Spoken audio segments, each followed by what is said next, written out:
It hurts, and you've got to understand that. And are we here to talk, or are you here to lecture me and preach Okay, no, to you're me? right. Let me listen. Okay. You're right. So You're right. this is... I think we're reaching what's called a rock in a hard place. Let's talk about Israel. So it's been about a year since Hunter Biden dropped his first interview with Andrew Callaghan on Channel 5, which was such a great interview. I remember thinking when this came out, the way he talks as somebody on the left is so unique. I genuinely think Hunter Biden is the only person on the left, or one of the only people on the left, who is able to deliver the left's messages while sounding genuine and honest. And the way he talks about his addiction, even how he talks about his dad, just sounds so authentic and biting and real. And he just speaks with the voice of somebody who's been through a lot. And look, I know he's been an addict and had all of these controversies, but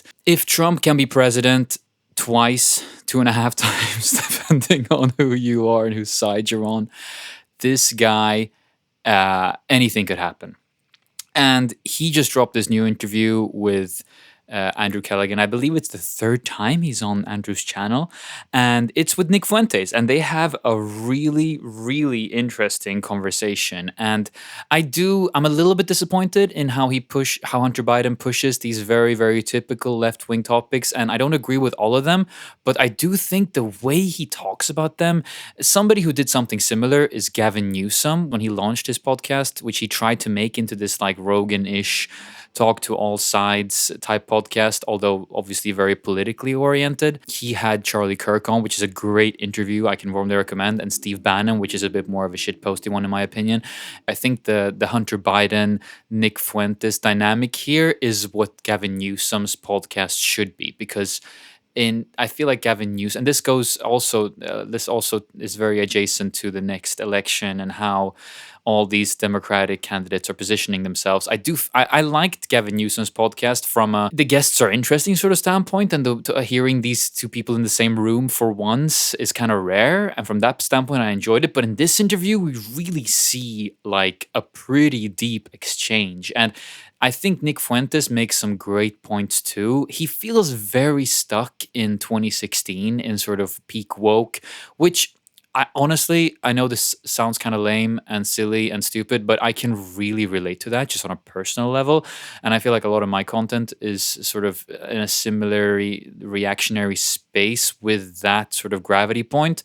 Although obviously I'm not Nick Fuentes at all in the way I talk, and I'm not nearly as provocative, which maybe I should be. That's let me know in the comments. But anyway, and also Nick Fuentes makes some great points about how young men feel disenfranchised. He focuses a lot on perception and how he feels like he is perceived and how sort of media blobs together. And he's in this, and I'm going to leave the Nick Fuentes tangent soon because this video is actually about Hunter Biden, not about Nick Fuentes. But most alternative media like points towards legacy media and like generalizes it and talks about their experiences with it and how they can see these patterns and how news cycles sort of manifest themselves and crystallize. Whereas Nick Fuentes is so fringe, or has been so fringe. Now he's weirdly at least not fringe anymore, despite his pretty intense rhetoric, or his very intense rhetoric. But I feel like he not only points towards legacy media, but also points towards like big alternative media like Daily Wire and Tucker Carlson and all these guys, and how they like also points towards them. And like it's like funny because it's kind of rare to see somebody like feeling so outside those people too. He's like has beef with everyone, and it's just funny. Anyway, Andrew Callaghan frames this video as the Nick Fuentes interview feat Hunter Biden, which is just fascinating. Like Andrew and Hunter seem to have this very, very cool relationship that Hunter just feels like, yeah, I can jump in on this video or jump in on this interview. And it's kind of a way to like not completely platform Nick, I feel like, by making the whole vibe just like much more cursed by including Hunter, which honestly just made for a great video. But maybe it would have been cooler if the video was like named Hunter Biden and Nick Fuentes discussion or debate or something. Obviously, it's fine. It makes sense. Hunter Biden talks about these things that honestly, to my ear, sound like these like very platitude, or it sounds like these left-wing platitudes that I'm so sick of hearing, but when he says it, it hits. It just hits. It just hits. Like it just this man just cooks, and he can talk about, like, he can relate in this video, in this interview. He relates to Nick Fuentes being like completely frozen out of social media and fringe by like talking about his previous controversies. Like, it is pretty fascinating and pretty excellent. And I don't know if Hunter has some sort of team and he actually is scheming to run, or I don't know. I assume maybe his approval ratings are so low, but a timeline where he at least is part of a Democratic coalition similar to the sort of MAGA, MAHA, Robert F. Kennedy Jr., Tulsi Gabbard, sort of Vivek Ramaswamy sort of coalition that we saw from the right in the last election. At least him being part of that, a coalition like that, would be so exciting. And I would like, I would be willing to like completely find myself leaning more to the left if Hunter was part of this, because again, the way he talks, it just brings some much needed, less clean cut roughness, and just less, I don't want to say less media trained, because obviously Hunter is quite media trained.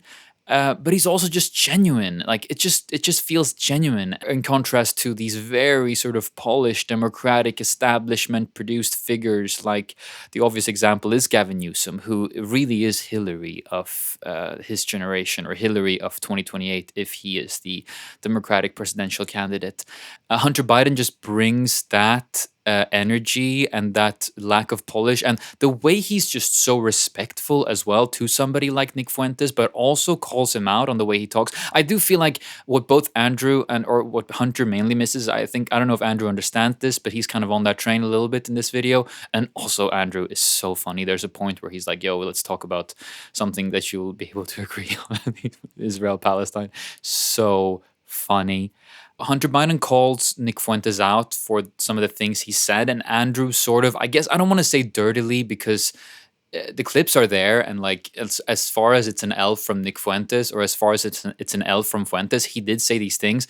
But I don't want to condone like anti-Semitism or any form of Holocaust denying, or any like really horrible things that are said about women or any racial minority at all. I know like me not hating on Fuentes automatically might be interpreted that way, but the reason Nick Fuentes says these things is because he knows everyone's going to talk about it. And I just feel like from a 2026 media landscape perspective, of course, like you can say horrible things, but I feel like this is just an extremer version of, just because person says A and B doesn't mean C, D, and E can't be serious arguments that shouldn't be taken seriously by themselves. And it goes back to Trump, honestly. Like Trump can do 3 or 20 or 100 really, really bad, awful things, but that doesn't mean that thing number 101 or 102 can't be like a good thing, or can't just be analyzed as, look, this is something that this person did that's good. And this sort of blanket judgment culturally that we have had and still have in some circles, I think I think Nick Fuentes is a post-Trump reaction to that, and I think young men feel this way, and young men are sick. It's like locker room talk. Like again, I know I still meet people like and have friends who completely disagree with this take, but I have to genuinely say, and this can't be a controversial thing to say. And again, that's why this channel is still anonymous. Maybe one day it won't be, but the fact that these things, like the thing I'm about to say, is so considered so controversial is the reason I'm anonymous. And it's that locker room talk maybe has to exist. Like maybe. Like we have to have a discussion about these things. Like the idea that locker room talk, just like men having male spaces and being able to say things that aren't for everyone's ears or girls' ears, or the same way I can have a space with a friend and talk about our other friends and just like get things off my chest regarding what I feel. Like not every conversation is meant to be heard by everyone publicly. And as a culture, we have to accept that. And I feel like the internet has created these situations where it's really easy to broadcast people's private conversations. There's two timelines here. Either we do the Hillary thing and we accept that everyone has a public persona and a private persona, or we just make everything public and we don't judge everything anyone's ever said as part of the judgment call when discussing people's views or opinions or credibility on certain subjects and topics. So, to go back to Nick, that's a very long tangent, but to go back to Nick, that's why I think he's so popular. And I feel like Andrew and Hunter should understand this a little bit more. That doesn't mean Andrew and Hunter aren't allowed to throw the pie in Nick's face by using these clips of him saying these horrible things. They both work in Nick's favor in that they completely distract everyone from who he is, and everyone just focuses on these statements which make him more popular, but they also go against him sort of ideologically or in terms of him being able to message what he actually thinks, because everyone gets hung up on them as opposed to what he thinks about these issues. And I have to reference something that I don't think Nick talked about enough, and I think Hunter should talk about more if he's going to keep going and be a potential Democratic leader or a Democratic figure. There's this great interview that somebody recommended on some podcast, I can't remember, but it's a great interview with Charlie Kirk on Tucker Carlson's podcast. I'm not a big Tucker Carlson fan. Rest in power to Charlie Kirk. I wasn't a huge fan while he was alive either, but I consider him a bit more serious than Tucker Carlson these days. That conversation with him and maybe Fuentes, but mainly Hunter, would just really tie the knot, because he talks so much about like the economic issue for these young, maybe predominantly male voters and just young voters in general. And I feel like Fuentes and Hunter really circled that topic a lot here, but never really dig into it the way Charlie Kirk could and used to. But it just aligns so much with what Hunter talks about from the left perspective. I think Hunter should go on Ezra Klein's podcast. That would be super interesting. I'm not a huge Ezra Klein fan, but the way he started having these guests on and having these different perspectives on, I have found quite interesting, although he's the type of guy who I do think Ezra Klein sometimes, like the answer is just below his nose when it comes to understanding men or comes to understanding the right wing's sort of renaissance right now. I don't think Joe Rogan would want Hunter on his podcast, but I would say Hunter should maybe deliberately skip Joe Rogan's podcast if he's doing a media run for 2028. He should go on these like semi-serious. I've seen a few more podcasts he's been on, and I don't find his rhetoric or his messaging as biting or as he's been on the Andrew Callaghan interviews. He should maybe get a little bit more centrist, a little bit more based, I think, because right now he's alienating both the sort of new right by being so left and also the new left by being so authentic and talking about his, the left-wing establishment isn't really ready for their own Trump yet, but he could be the left's Trump. This was a great interview. I know this is a bit of a political one. I haven't really made these political type videos yet, but there's going to be more of them. So please, if you disagree, let's have a discussion in the comments. Follow my Substack. And this is definitely going to be a Substack essay at some point. So